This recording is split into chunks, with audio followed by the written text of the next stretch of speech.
Of course, this wasn't new. Across cultures and time, names have always carried power.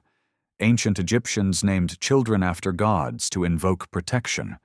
The Romans believed in the nomen omen, the idea that your name shaped your fate. Even in the Bible, names were loaded with destiny. Abram became Abraham, Saul became Paul, and poor Ichabod's name literally means the glory has departed. Yikes. But the Puritans took this concept and cranked it to 11. They didn't just choose moral-sounding names, they forged them like spiritual armor. Each child was a little walking parable. Historians still argue whether these names were primarily for the children or for the parents.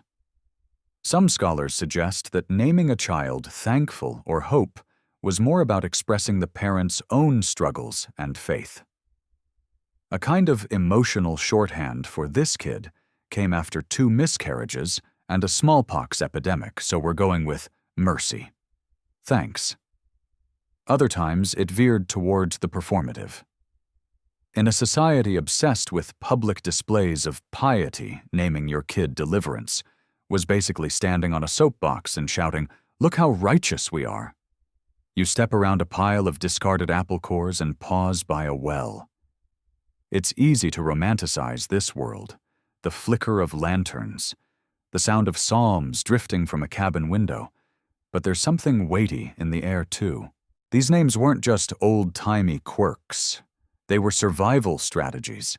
In a time when death came easily and comfort rarely, giving your child a name like Faint Not or Praise God was a form of resistance, a hopeful fist raised against the darkness. And let's be honest, there's something oddly tender about it. Naming a child Joy or Peace in the midst of famine and war feels like the human spirit thumbing its nose at despair. But not all names were created equal. There was a bit of a caste system among virtue names. The lighter, more palatable ones Grace, Faith, Mercy got passed down, especially among girls. They were considered gentler, more feminine, even poetic. Meanwhile, names like Justice or Steadfast were more often assigned to boys, strong, assertive,